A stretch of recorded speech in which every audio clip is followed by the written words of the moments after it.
97.1 Forever. Mga kwento ng pag-ibig, kwento ng pag-asa at mga kwento ng buhay dito sa Barangay Love Stories. Love Stories.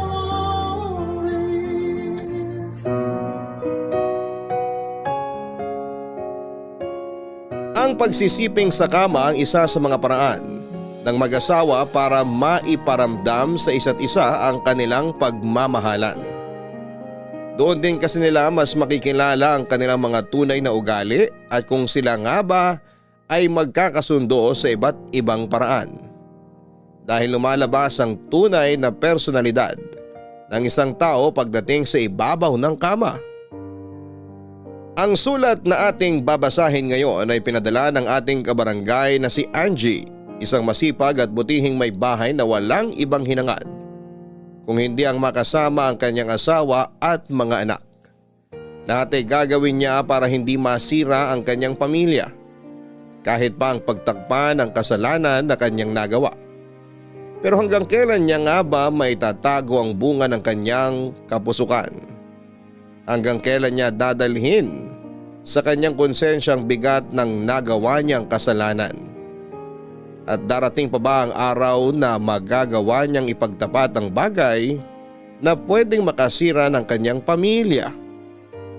Gusto mo na bang malaman kung ano nga ba ang kasalanan na nagawa ni Angie? Handa ka na bang mainis at maiyak sa kwento ng buhay niya? Minsan ba ay nilapitan ka na rin ng tukso at naging mapusok? Nagawa mo bang layuan ito at bumigay sa tawag ng iyong laman?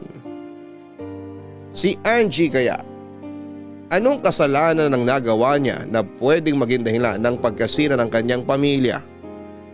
Paano niya yun nagawang ilihim sa kanyang asawa? At hanggang kailan niya pipigilan ang pag-usig ng konsensya sa kanyang sarili?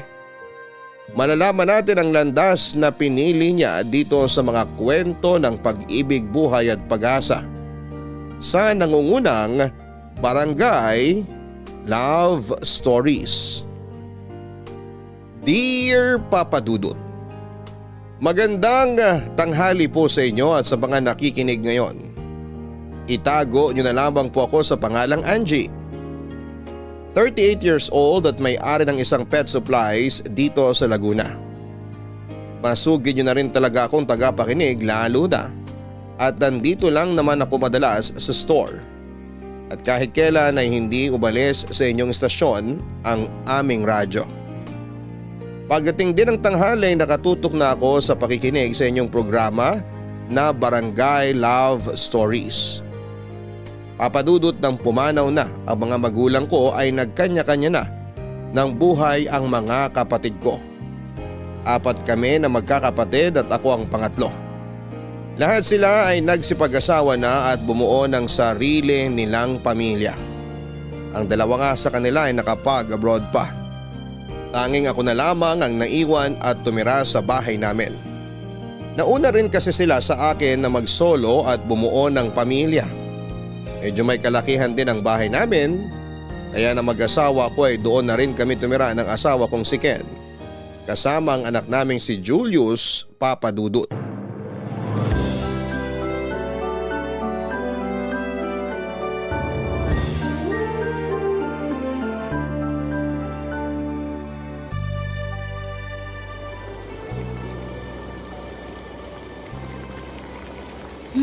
Tikman ko na nga itong niluto ko na sinigang na maya-maya. Pwede na. Luto na rin tong isda at gulay. Pwede ko nang patayin yung apoy sa kalan. Nay, maghahapunan na po ba? Oo, pag-uwi ng tatay mo. Malamang malapit na yun dito sa bahay. Pwede po ba na pumunta muna ako sa bahay ng kaklase ko? May kailangan lang po akong hiramin na libro sa kanya. Malapit lang naman po yung bahay nila dito. Hindi pa pwedeng bukas mo na lang hiramin yon? Kailangan ko na po kasi para sa gagawin kong assignment. Ipapasa ko bukas. Naiwan ko po kasi sa bag niya yung libro, kaya hindi ko nakuha nung magkahiwalay kami kaninang uwian namin. O sige, Pero wag ka nang magtatagal dun ha. Kunin mo lang yung libro tapos uwi ka na kagad. Pauwi na ang tatay mo kaya maghahain na rin ako. Opo, saglit lang po talaga ako. Okay, mag-iingat ka anak. Salamat po, Nanay. Bye po! Lagay ko na nga itong mga plato sa lamesa para masunod ko na rin itong mga baso.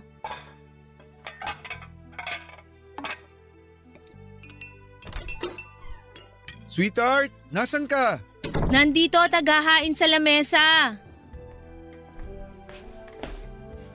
Nakita ko si Julius sa labas. Pupunta raw siya sa kaklase niya. Nagpaalam ba anak mo sa'yo? Oo, sabi niya hihiramin niya lang yung libro nung kaklase niya. Sinabihan ko na rin na umuwi agad kasi nga kakain na tayo. Mabuti naman kung ganon. Ay, sweetheart, may maganda akong balita sa'yo. Ano yon at parang ang saya mo naman dyan. Naalala mo yung agency na kinukwento ko sa'yo? Kung saan nag-apply yung pinsan kong Sima na ngayon? Oo, bakit? Pumunta kasi ako dun nung 1 linggo para magpasa ng requirements. Tinuloy mo pala yung plano mo na yon? Oo, hindi ko muna sinabi sa'yo kasi hindi pa naman sigurado kung makakapasa ako. Dinerecho na nga nila kaagad ako ng interview nung araw na yun. Tapos ang sabi, tatawagan na lang daw nila ako. Akala ko nga, hindi na ako nakapasa. Pero tumawag sila sa akin kanina at pinagme-medical na nila ako. Kapag raw naipasa ko yung medical, pwede na raw ako makasama sa susunod na batch na makakasampa ng barko. Makakapagtrabaho na ako sa abroad, sweetheart. Matutupad na natin yung mga pangarap natin. Ito na yung magiging daan para mas guminhawa ang buhay natin. Ay, Oh, bakit parang hindi ka masaya? paano ako magiging masaya kung malalayo ka naman sa amin ng anak natin? Ken, alam mo naman sa umpisa pa lang, ayoko na dyan sa plano mo na yan. Ayoko na magtrabaho ka ng malayo sa amin ni Julius. Pero kailangan kong gawin to. Bakit? Maayos naman ang buhay natin dito ah. Pareho tayong may maayos na trabaho at nagagawa natin kumain ng 3 beses sa isang araw. At hayaan na lang natin na makontento tayo sa kung anong meron tayo ngayon? Bakit naman hindi? Alam mo naman na habang tumatagal, tumataas ang mga gastusin dito sa Pilipinas. Paano kung dumating ang araw na hindi na natin mapagkasya ang perang kinikita natin sa laki ng kailangan nating pagkagastusan? Ni wala nga tayong masyadong ipon eh. Kasi palaging sapat lang ang pera na kinikita natin para sa araw-araw na gastusin dito sa bahay. Hindi natin kailangan ng maraming pera, Ken. Kailangan natin. Paano kung magkasakit si Julius? O kaya ikaw o ako? Paano kung kailangan natin ng malaking pera para sa ospital? Hindi rin magtatagal mag-aaral sa college ang anak natin. Mahihirapan tayo na igapang yun. Maswerte tayo na may sarili tayong bahay ngayon. Oo nga, hindi tayo nagugutom sa araw-araw. Pero hindi naman siguro masama kung maghangad tayo ng konti nang higit pa sa pangangailangan natin. Gusto ko lang na maging handa tayo. Mahirap pero konting sakripisyo lang naman ang hinihingi ko sa iyo, Angie.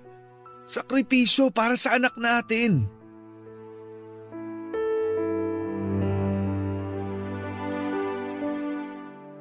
Papadudot matagal nang sinasabi sa akin ni Ken na gusto niyang magtrabaho sa barko.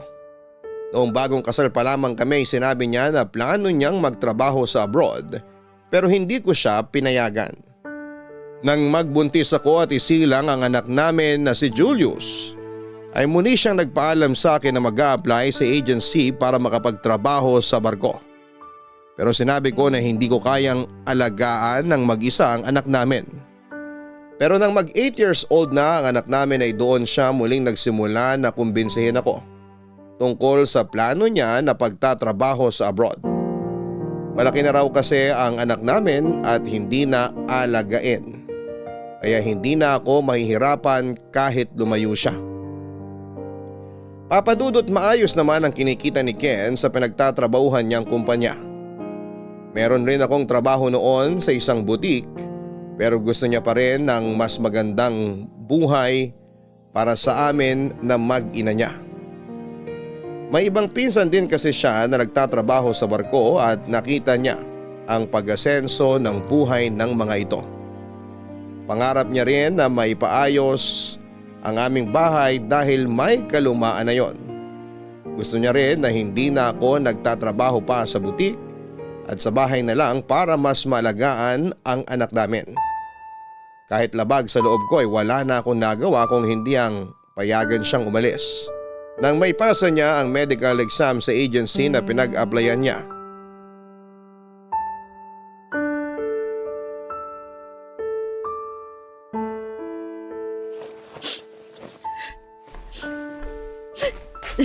Nay, ito na po yung pinapakuha niyo na jacket ni tatay dun sa sampayan. Salamat anak. Umiiyak po ba kayo? Hindi. Ano lang. Medyo sinisipon lang ako. Umiiyak po kayo eh. Di po ba ang sabi ni tatay, dapat hindi po tayo malungkot kasi babalik din naman po siya kagad? Hindi naman talaga ako umiiyak. Sinisipon lang ako anak. Nay, wag na po kayong umiyak. Tutuparin naman po ni tatay ang pangako niya na uuwi siya kagad, di ba? Oo naman. Alam mo naman na walang pangako ang tatay mo na hindi niya tinupad. Saglit lang siya magtatrabaho sa malayo at babalikan niya tayo kagad. Julius, anak, bumili ka nga muna ng soft drink para… Oh, anong nangyayari dito? Si nanay po kasi, naabutan kong umiiyak dito sa kwarto habang inaayos mga damit niyo. Ay, sige Julius, bumili ka muna ng soft drink sa labas para sa merienda natin. Meron na diyang tinapay at palaman. Masarap mag soft drink kasi mainit ang panahon ngayon. O eto ang pera. Sige po tay, bibili na po ako. Bakit umiiyak ka na naman, sweetheart? Pasensya na. Hindi ko na rin kasi napigilan eh. Sobrang nalulungkot kasi ko habang nag-iimpake ng mga gamit mo. Pinag-usapan na natin to, di ba? Ken, hindi mo naman ako masisisi. Mula nung naging mag-asawa tayo, ito ang unang pagkakataon na malalayo ka sa amin ng matagal. Hindi yun madali para sa akin. At hindi rin yun madali para sa akin o kahit pa sa anak natin. Bakit kasi kailangan mo pang umalis? Angie, pinaliwanag ko na sa'yo ang mga dahilan ko. Pero hindi ko nga maintindihan. Maayos naman kasi ang trabaho natin dito pareho, kaya hindi mo na kailangan lumayo. Mas gusto ko kasi na dito ka na lang sa bahay para mas matutukan mo ang pag-aasikaso sa anak natin. Gusto ko rin na maipaayos na natin ang mga sira dito sa bahay. Tapos mapaganda natin to. At kapag nakaipon na ako, magtatayo tayo ng negosyo para hindi na natin kailangan na mamasukan. Eh di maghanap na lang tayo ng ibang trabaho na mas malaki ang kita para wag na natin gawin yung mga sinasabi mo. Ha? Anong trabaho naman yun? At ilang taon pa ang aabutin natin para magawa yung mga plano na sinasabi ko? Kahit ano pang maging trabaho natin dito sa Pilipinas, wala yun sa kikitain ko sa pagtatrabaho sa barko sa ibang bansa. Ang hirap lang kasi. Hindi ako sanay na hindi ka kasama, Ken. At hindi ko alam kung kailan ako masasanay. Sa umpisa lang naman mahirap ang lahat ng bagay. Isipin mo na lang na ginagawa natin ang sakripisyo na to para sa anak natin. Para sa kinabukasan niya. Angie, nahihirapan din naman talaga ako.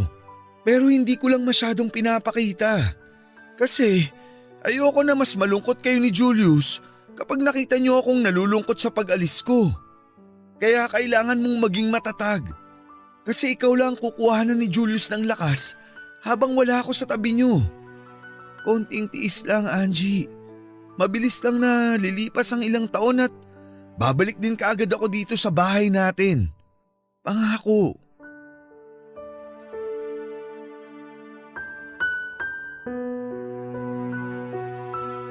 Papadudot nang malaman ko na tinuloy ni Ken ang pag-a-apply sa agency noon para makapagtrabaho siya sa cargo ship sa Sweden, ay sumama talaga ang loob ko.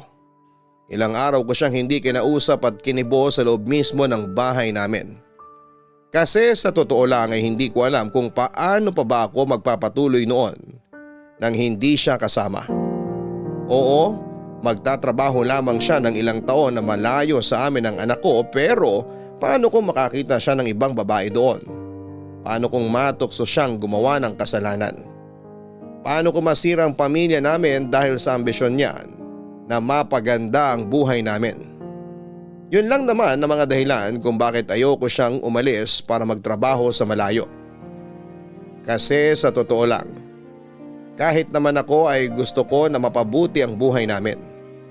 Kagaya ng ibang kapatid ko na nasa abroad, gusto ko na maibigay sa nag-iisang anak namin ni Ken ang mga bagay na higit pa sa pangangailangan niya. Pero natatakot pa rin ako na baka dahil sa pangarap na yon ay maging kapalit naman ang pagkasira ng aming pamilya.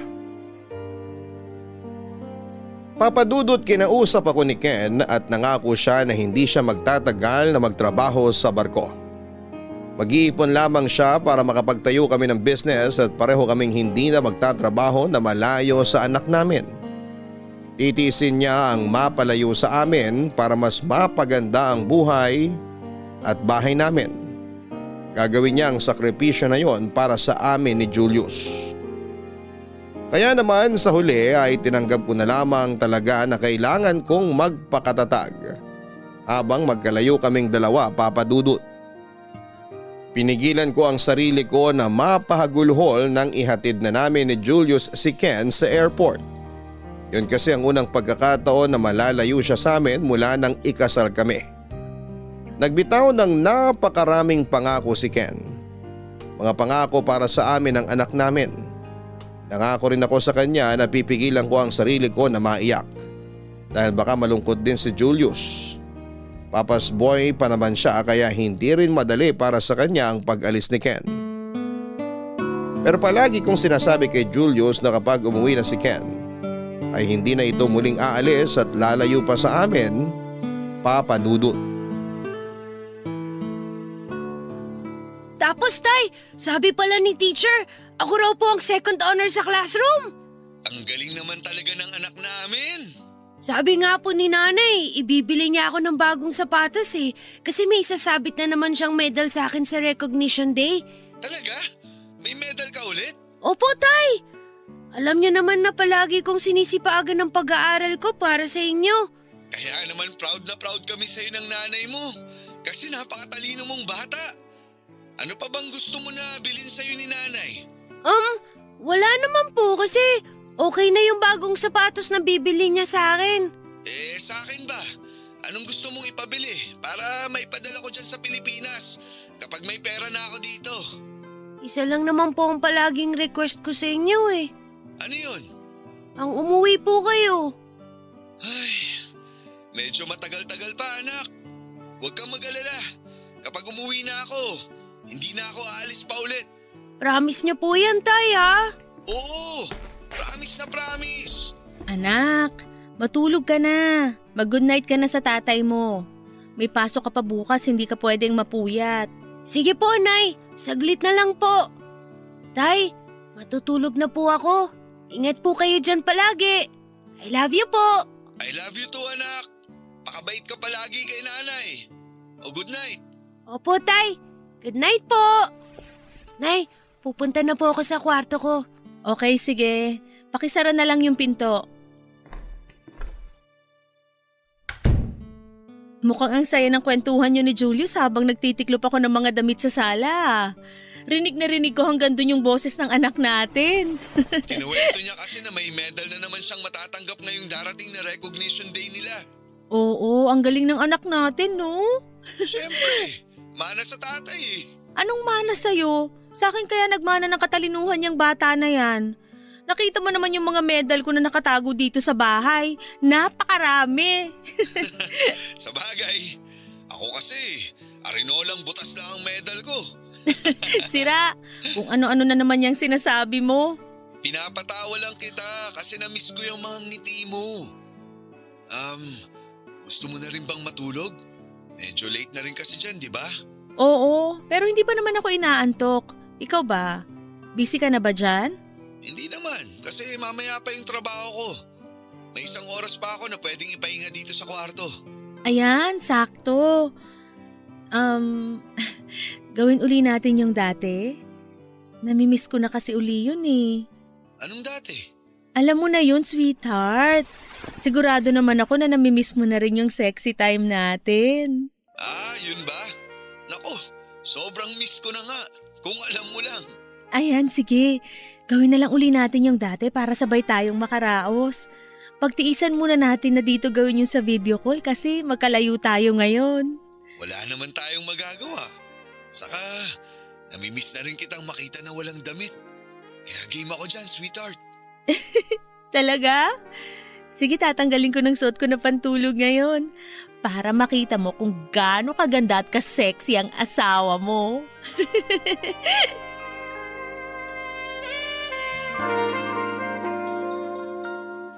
Papa Dudut, ang unang taon ni Ken sa barko ang pinakamahirap para sa akin.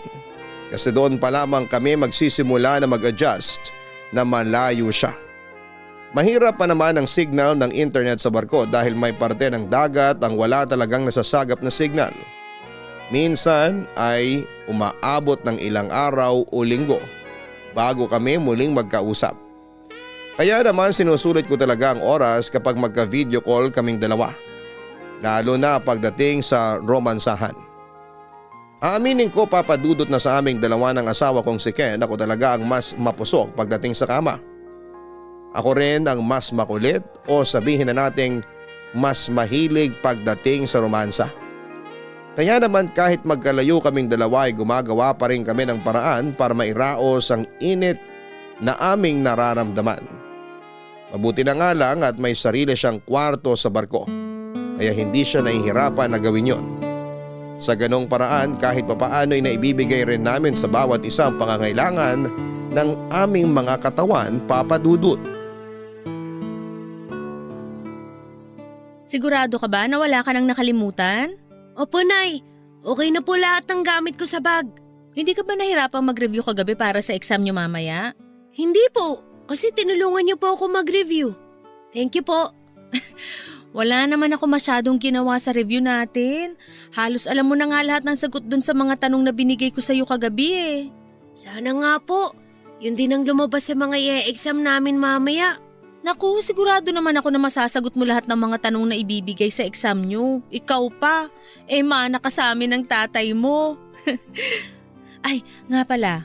Anong gusto mong merienda mamaya pag uwi mo? Pansit bihon po na may maraming gulay.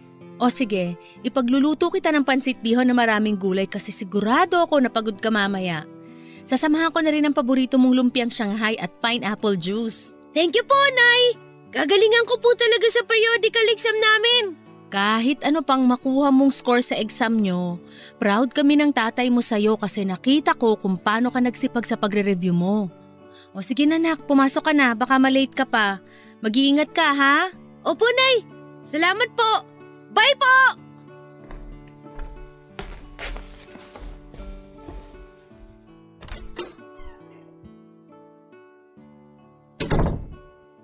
Ay, makapagligpit na nga muna para makapaglaban na rin ako ng mga damit namin. Ay, ayan na yata yung mag-deliver ng tubig. Sandali lang! Kuya, pakipasok na lang yung mga galon ng tubig. Tapos eto naman yung mga wala ng laman. Kukuha lang ako ng pambayad ko sa inyo sandali ha. Sorry pero hindi ako nagdi-deliver ng tubig. Ay, naku, pasensya ka na. Akala ko kayo yung tinawagan ko para sa mineral water na in-order ko. Sino po pala sila? Angie, ako to. Si Dennis. Hindi mo na ba ako nakikilala? Dennis? Naku bayaw, ikaw pala yan. Pasensya na ha, hindi kita agad namukhaan. Ayos lang. Ang tagal na rin naman kasi nating hindi nakita. Lika, pasok ka. Salamat. Kumusta ka na? Ayos naman, pero medyo tumaba. Di naman masyado. Parang wala naman nagbago sa itsura mo eh. Ganon pa rin itsura mo nung huli kitang makita nung kasal nyo ni Kuya Ken. Talaga? Oo.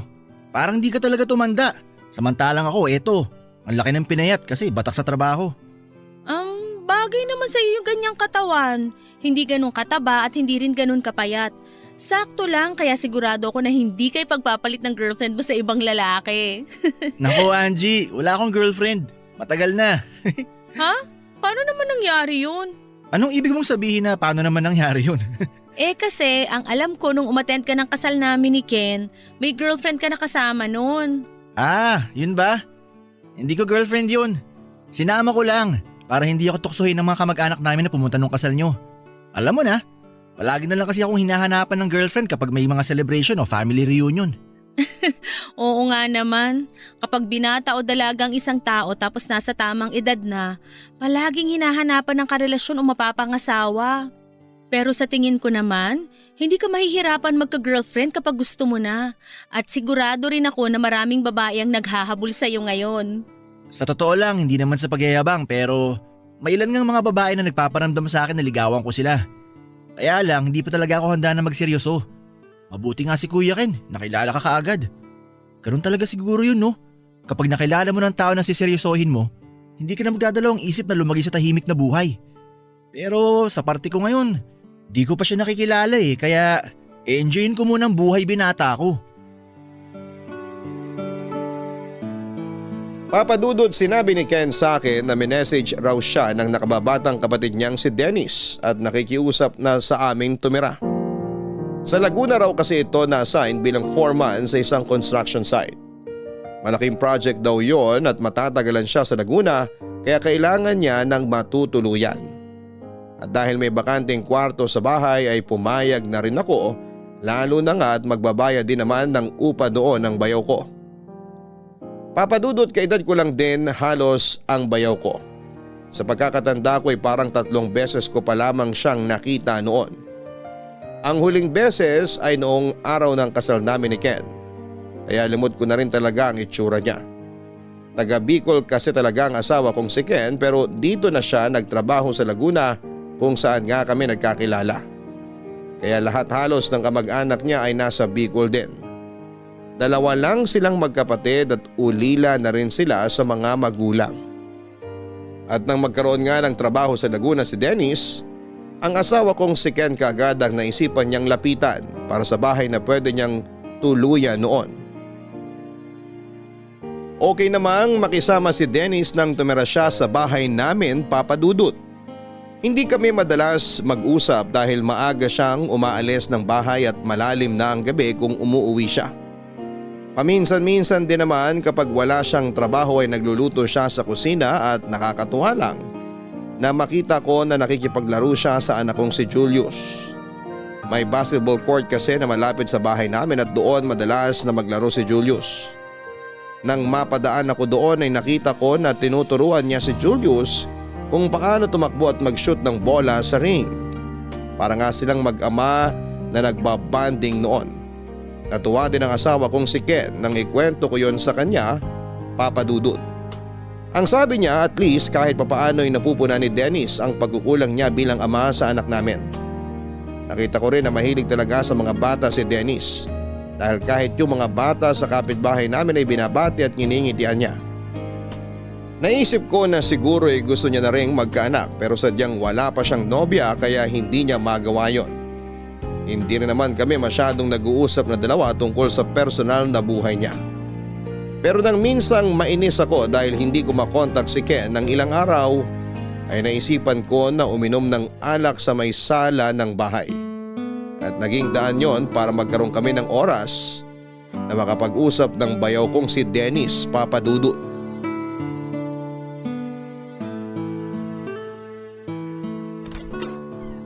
Grabe, ang traffic pa uwi. Nandyan ka na pala, Dennis. Oh, Angie, parang masinsinan yung pag-inom mong mag-isa. Wala naman ako ibang pwede na makasamang uminom Ako? Kung papayagan mo akong samahan ka dito sa sala. Bakit naman hindi? May isang long neck pa ako dito at nakakalahati ko pa lang tong isang bukas na. Yun! Sakto kasi day off ko rin sa trabaho bukas. Mukhang marami ka na rin nainom, Angie Hindi naman, sakto lang. Ano palang problema? At parang gusto mong magpakalunod sa alak ngayon. Wala. Wala, pero bumili ka ng 2 long neck. Pampatulog lang. Wala rin naman kasing pasok sa school bukas si Julius kaya ayos lang na medyo tanghaliin ako ng gising. Sabihin mo na kasi sa akin. Ano bang gumugulo sa isip mo? Wala nga. Hulaan ko na lang. Si Kuya Ken ang dahilan, no? Ay, Oo, siya nga. Ilang araw ko na kasing hindi makontak ang kuya mo. Hindi ko siya matawagan tapos hindi rin siya nagre-reply sa mga chat ko sa kanya. Ang kwento mo dati, may mga oras talaga na napapadaan ang barko nila sa parte ng dagat na wala silang signal, di ba? Baka kaya hindi siya makareply. Kasi nga, ayun, walang signal kung nasa naman sila ngayon. Kahit na. Dapat gawan pa rin niya ng paraan. Alam naman niya na palagi kong naghihintay ng chat o tawag niya sa akin eh. Saka alam niya rin na may pangangailangan ako bilang asawa niya. Kagaya naman ng ano? Alam mo na kung ano yun. Hindi ka naman na bata para hindi malaman yun. Okay. Gets ko na. Akala ko iba pa yung tinutukoy mo. Kami rin namang mga lalaki. May pangangailangan na kagaya ng sa inyong mga babae. Nahihirapan din kaya kami kapag matagal na kaming walang nakakaromansa. Ikaw ba? Kailan ka huling beses na may nakasiping sa kama? Nako, matagal na. Hindi ko na nga matandaan eh. Masyado ko na kasing ginugulang oras ko sa trabaho kaya ayun, nawalan na ako ng oras para doon. Hindi mo hinahanap-hanap? Siyempre palagi kong hinahanap-hanap. Kung ako nga lang si Kuya Ken, hindi na ako magtatrabaho para iwan ka ng matagal dito sa bahay. Sa ganda mong yan, hindi ako makakatiis na hindi ka mayakap o mahalikan araw-araw. Lasing ka na yata, ang lakas mong mambola eh. Hindi pambobola yun, Angie. Bakit ba kasi hindi ka pa mag-girlfriend? Pihikan kasi ako pagdating sa babae, kaya hirap ako makahanap. Kaya pala ang sabi mo, wala ka talagang girlfriend. Akala ko lalaki ang hanap mo kaya hindi ka na nag-girlfriend eh. Uy, grabe ka sa akin ha. Straight ako. Tsaka kung alam mo lang, yung mga babaeng dumaan sa akin, hirap silang makalimutan ako. Talaga? Oo. Gusto mo, patunayan ko pa sa'yo eh. Ano namang patutunayan mo sa akin? Na masarap ako pagdating sa romansa. Kaya hindi ako makalimutan ng mga ex ko. Naku, yung mga ganyang salitaan, hanggang bibig lang yan. Sigurado ako na mahina ka sa kama. Karamihan naman kasi sa inyo, puro yabang lang pero kapag romansahan na… Bakit mo ako hinalikan, Dennis? Kasi alam ko na gusto mong halikan kita. Pareho lang naman tayo, Angie. Pareho tayong may pangangailangan. Kaya ngayong gabi, ibibigay ko sa iyo ang kailangan mo na hindi maibigay ng kapatid ko.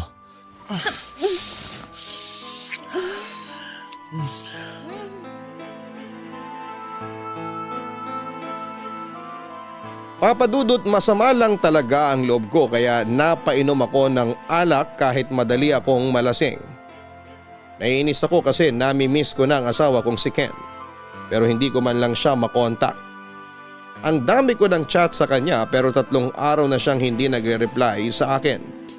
Nagsabi naman siya na mapapadaan na naman sila sa parte ng dagat na mahirap ang signal. Kaya hindi naman siya makakatawag o chat sa akin pero hindi ko pa rin maiwasan ang mainis. Hanggang sa ayun nga, naibaling ko sa alak ang nararamdaman ko para lamang ma-relax ako noon, Papadudot. Napakwento na rin ako kay Dennis ng tungkol sa saloobin ko sa asawa ko. Na hindi talaga madali para sa isang may bahay na kagaya ko ang malayo sa mister. Dahil lahat naman tayo ay may pangangailangan bilang isang asawa. Pero wala sa isip o plano ko noon ang mga sumunod na nangyari. Hindi ko naisip na pwede akong malasing at matukso sa tawag ng aking laman, Papadudot.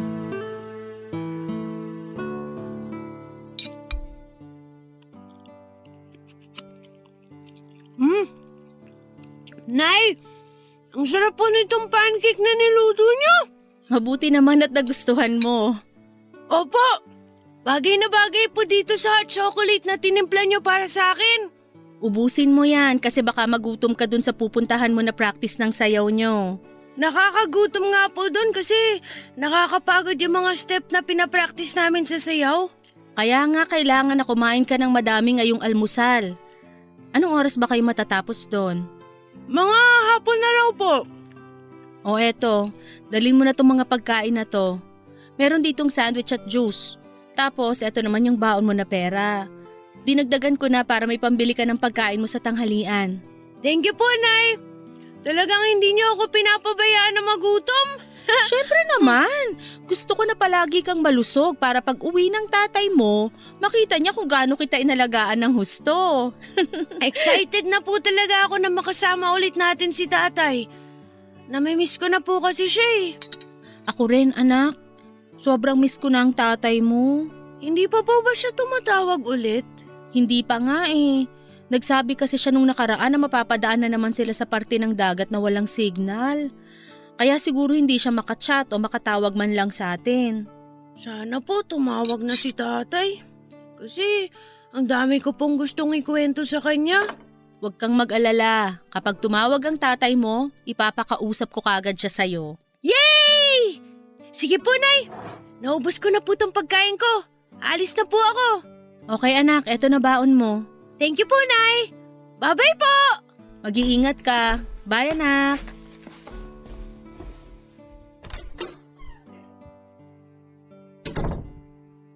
Ay, ligpitin ko muna to bago ako pumunta sa palengke. Ay, kabayo! Good morning. Dennis, ano ba? Bakit bigla ka nalang yumayakap dyan sa may likuran ko? Bitawan mo nga ako. Bakit naman ang sungit mo, Angie? Ang aga-aga eh. Pakis nga ako. Ano ba? Kakaalis lang ng anak ko. Ano naman ngayon?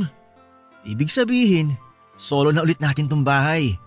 Kaya pwede na ulit natin gawin lahat ng gusto natin. Pakis na ako. Uy, Lumayo ka nga sa akin. Huwag mo akong halikan.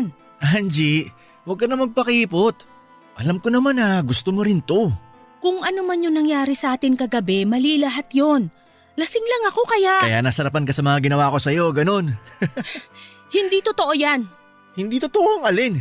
Na nasarapan ka sa mga ginawa ko sa'yo? Sa bawat paghalik at paghaplos ko sa balat mo? Sa mga narinig ko na mahinang pag-ungol mo kagabi? Hindi mo maikakaila sa akin na nag-enjoy ka sa lahat ng ginawa natin. Kaya Angie, aminin mo na. Kailangan mo ko. At kailangan din kita. Dennis. Huwag kang mag-alala. Hindi to makakarating kay Kuya Ken. Ikaw at ako lang ang makakaalam ng lahat ng pagpapasarap na gagawin nating dalawa.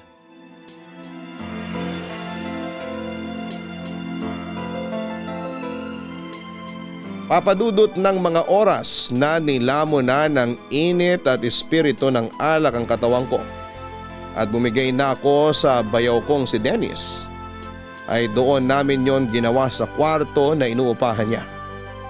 Sobrang sabik talaga ako noon sa romansa kaya ilang oras kaming nagpalitan ng laway at init ng katawan.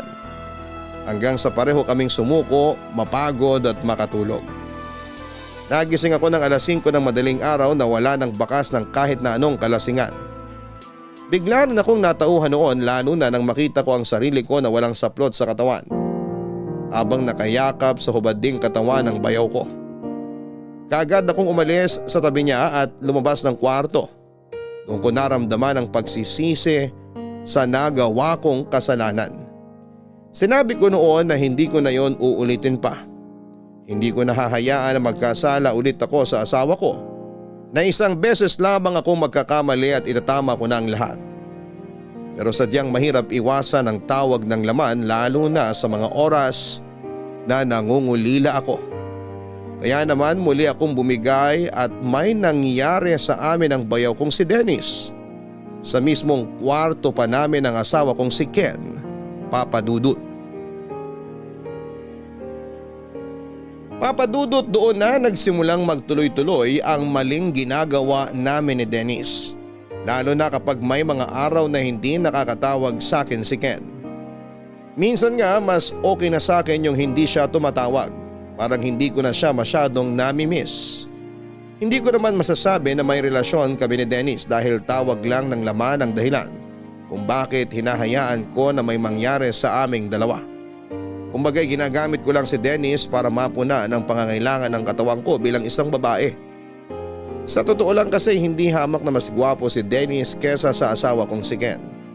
Mas matangkad siya, mas maganda ang pangangatawan at maganda rin ang kanyang mga mata. Ang asawa ko kasi may kaliitan, malaki ang tiyan tapos sira na ang ngipin sa harapan.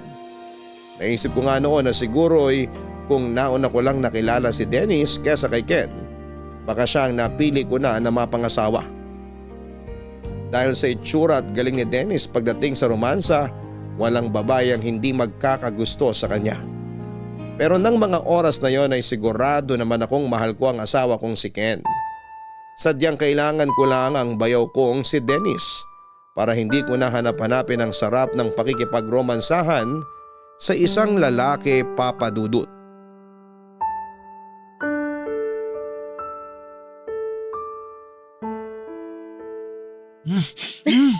Ang bango-bango mo naman, Angie. Kilikili ko. Malakas kiliti ko dyan. Alam ko. Kaya nga ito yung gustong-gusto ko na hinahalikan sa'yo eh. Sira ka talaga. Teka, mamaya mo na ba rin damit ko? Bakit mamaya pa? Tulog naman na si Julius. Baka mababaw patulog niya. Alam mo naman yun. Bigla na lang kumakatok dito sa kwarto ko. Malalim na ang tulog noon. Sinilip ko siya sa kwarto niya kanina at narinig kong humihilik na. Kaya nga pinuntahan ka agad kita dito sa kwarto mo kasi sabik na ako sa'yo. Talaga? Paano kung ayoko pa? Sa gagawin ko sa'yo sa kama, sigurado ako nahihilit ka pa ng ilang ulit sa akin. Kiss ko nga tong leeg mo. Dennis, teka lang. Nakikiliti talaga ako sa paghalik mo sa akin. Sige na. Huwag ka masyadong mabilis. Ano ba? Ay, teka, nagre-ring yung phone ko. Abutin ko lang dun sa may kama. Mamaya na. Titignan ko lang kung sino yung tumatawag. Ay, nagpa-video call si Ken. Mamaya mo na sagutin yan. Hindi pwede. Nabibitin ako eh. Alam mo naman na, kanina pa ako nasasabik sa'yo. Teka, wag mo muna akong halikan. Tumigil ka muna. Uupo lang ako dito sa kama. Diyan ka lang sa kabila para hindi ka niya makita. Ay, sige. Bilisan mo lang ha. Baba mo rin agad yung tawag. Oo, ibababa ko rin agad to. Sige na, sasagutin ko lang tong video call niya. Huwag ka maingay ha. Hi, sweetheart. Sweetheart, buti gising ka pa. Akala ko tulog ka na kasi ang tagal mong sumagot eh. Sorry sweetheart. Ano kasi galing ako sa labas ng kwarto tapos nandito sa kama tong cellphone kaya hindi ko kagad nasagot. Ayos lang. Si Julius ba? Gising pa? Naku, kanina pa tulog. Napagod siya sa paggawa ng school project niya. Sayang, kasi gusto ko pa naman sana siyang makausap. Sasabihin ko na lang sa kanya bukas na tumawag ka. Sigurado ako na maghihintay yun sa tawag mo uli. Okay, sige. Teka, ano yung mapula sa leeg mo? Ha? Ano lang to? Rashes kasi alam mo na mainit na ang panahon ngayon dito. Kaya nagkaka-rashes na naman ako. Lagyan mo na ng gamot bago pa yan lumala. Nilagyan ko na to kanina. Baka bukas wala na rin to. Sweetheart, matutulog ka na ba? Oo sana. Bakit mo natanong? Baka kasi pwede na, alam mo na, yung kagaya ng dati. Namimiss ko na kasi yung sexy time natin sa video call eh. Ha? Ano pagod rin kasi ko ngayon. Ang dami ko kasing nilaban kanina. Kahit saglit lang. Hindi ba talaga pwede? Next time na lang, sweetheart. Pagod kasi talaga ako. Naglinis din kasi ako ng lababo at banyo kaya ang sakit ng katawan ko. Ganun ba? O sige, ayos lang. Magpahinga ka na lang muna. Okay, sweetheart. Magpahinga ka na rin dyan, ha? Bye! Bye, sweetheart. Sa wakas natapos din. Kanina pa ako nagiinit sa'yo, Angie. Ikaw talaga? Nilagyan mo na naman ako ng chikinini sa leeg ko. Napansin tuloy ni Ken kanina. Nagawan mo naman ng palusot ah. Bitaw mo na yung cellphone mo. Kasi sisimulan ko ng pasakitin ulit yung katawan mo nang dahil sa sarap. Nakakainis ka talaga. Ang hirap mong tanggihan. Sabi ko naman sa'yo eh. Sa oras na matikman mo ko, babalik-balikan mo pagkalalaki ko hanggang sa maadik ka sa sobrang sarap.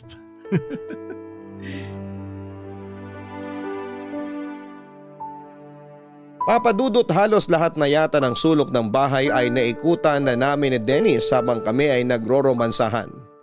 Pero ang pinakapaborito naming parte ay yung mismong kwarto at kama namin ng asawa kong si Ken. Kaya naman doon talaga kami madalas na gumagawa ng kasalanan at nagpapakasarap.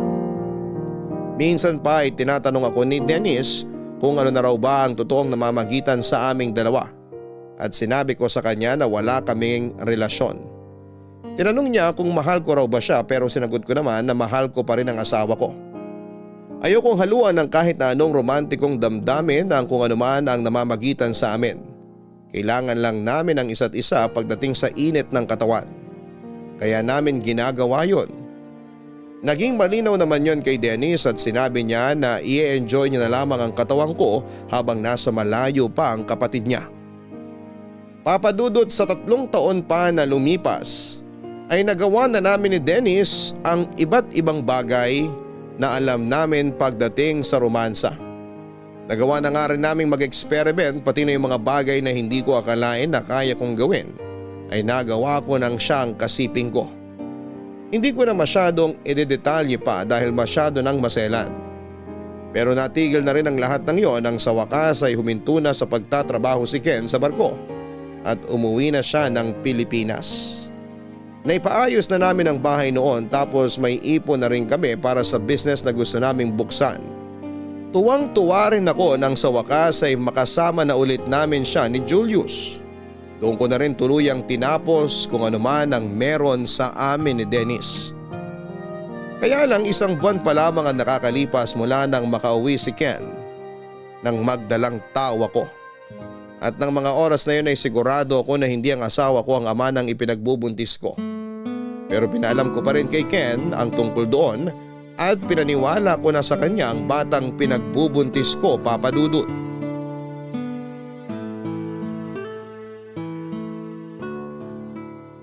Aalis ka, sweetheart? Oo, aayusin ko yung mga permit na kailangan para sa bubuksan natin na pet supply store. Baka nga pala hindi na rin ako makakain dito ng tanghalian.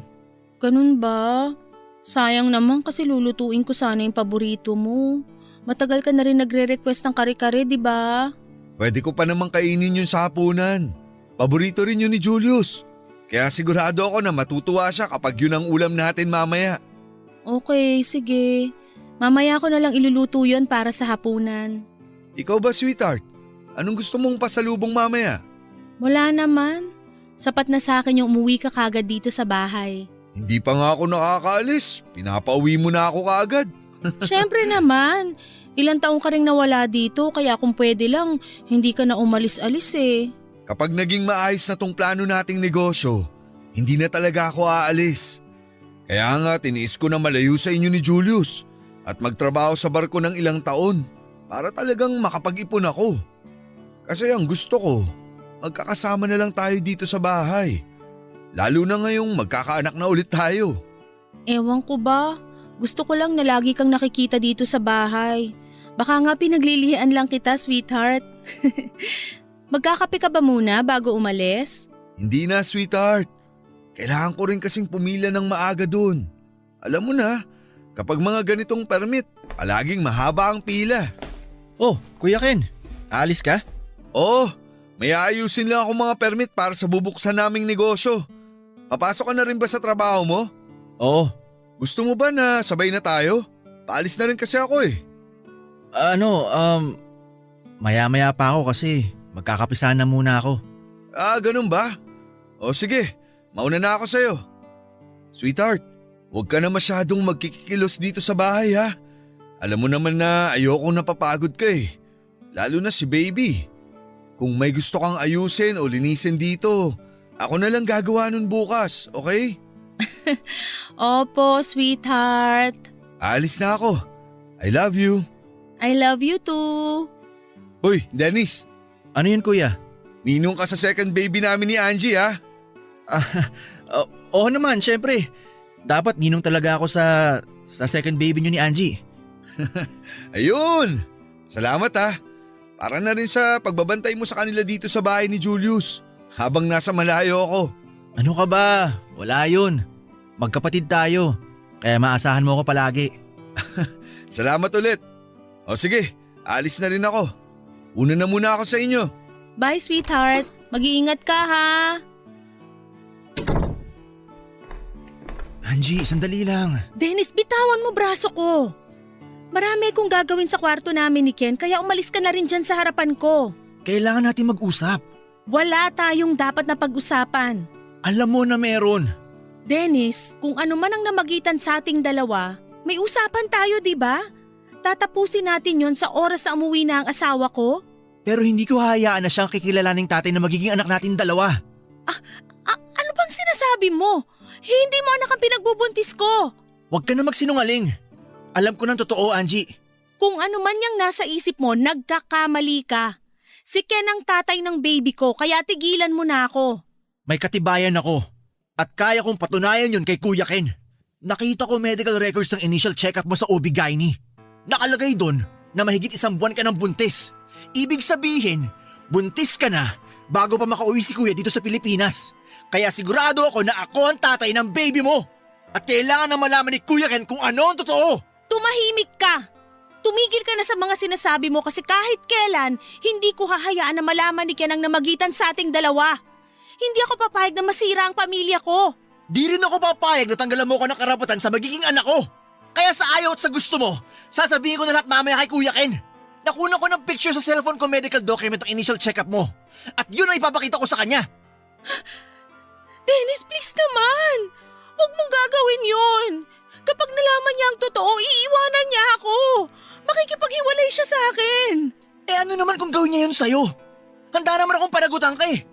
Papatunayan ko sa'yo na hindi lang ako mas magaling kay Kuya Ken pagdating sa kama. Kaya ko rin maging responsableng asawa sa'yo at tatay sa magiging anak natin. Pero hindi nga pwede! Bakit hindi? Kasi hindi kita mahal! Naiintindihan mo ba yon? Si Ken ang mahal ko kaya hindi ko hahayaan na masira ang pamilya ko! Matagal nang sira ang pamilya mo, Angie. At ikaw mismo ang sumira sa pamilya mo mula nung hayaan mo na may mangyari sa ating dalawa. Kaya sa ayaw at sa gusto mo, ipapaalam ko na kay Kuya Ken lahat na nangyari sa ating dalawa.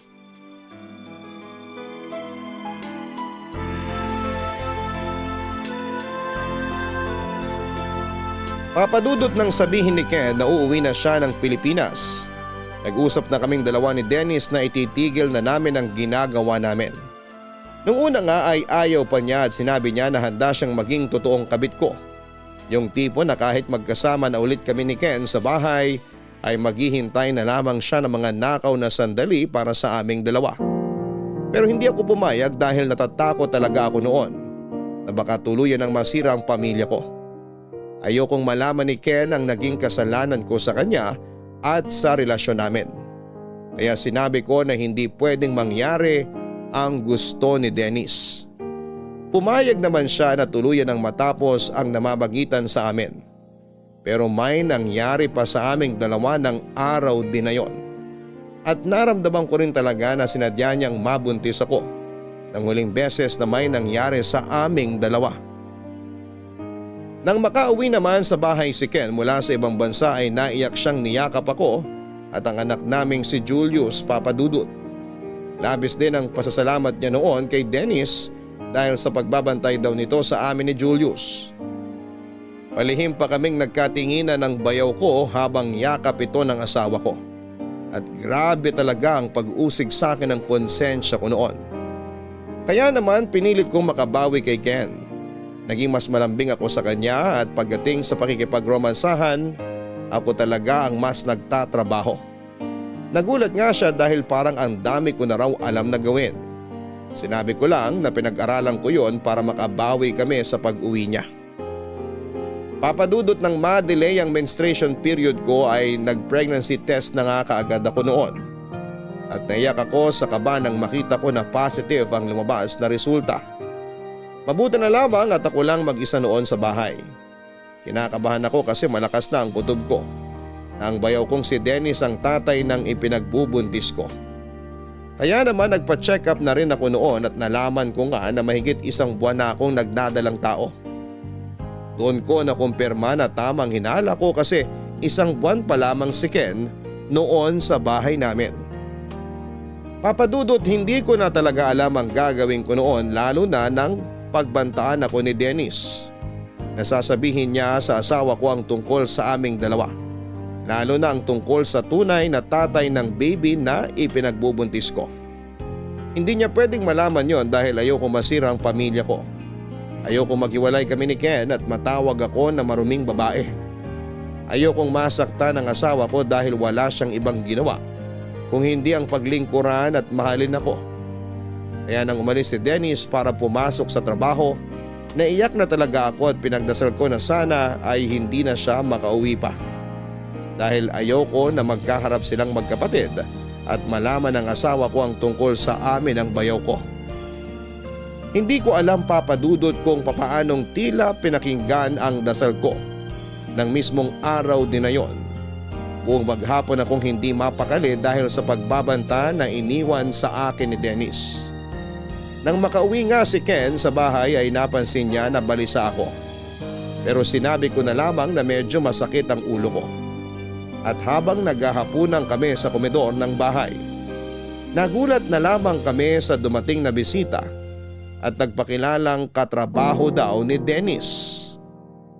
Sinabi niya sa amin na patay na ang bayaw ko dahil nabagsakan daw ito ng gumuhong pader ng building na ginagawa nila.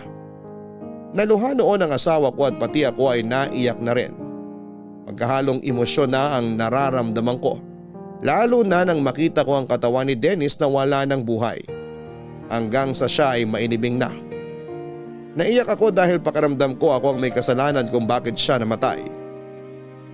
Papadudot ilang taon na rin ang nakalipas mula nang mangyari ito at ngayon ay mag-aapat na taon na ang pangalawang anak ko.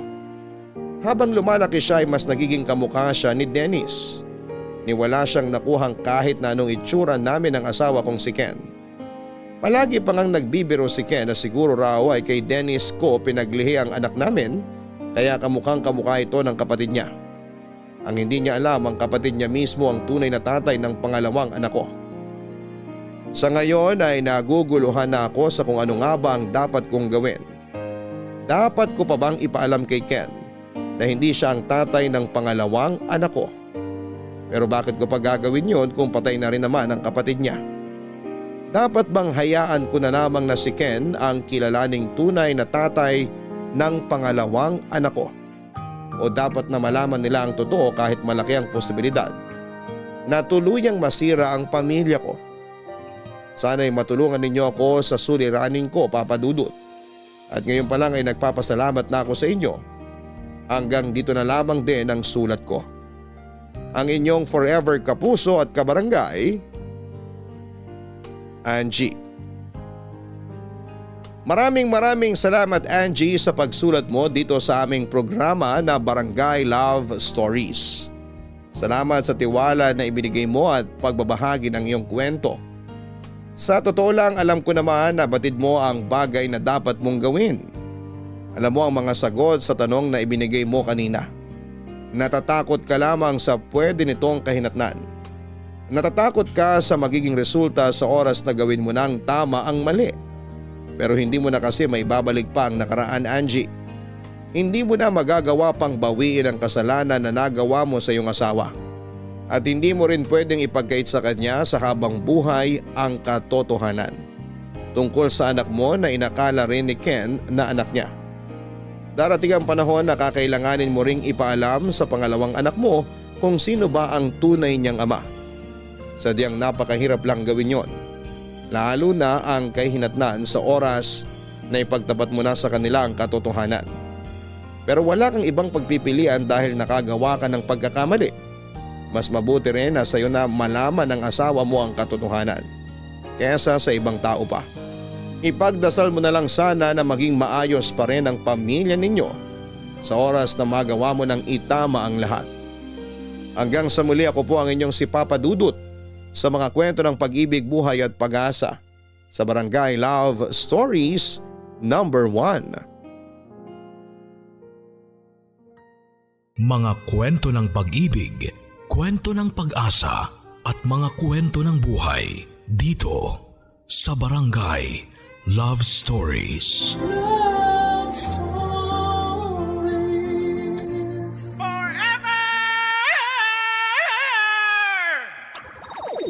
Nagustuhan ng iyong napakinggan? Ituloy yan via live stream sa www.gmanetwork.com/radio.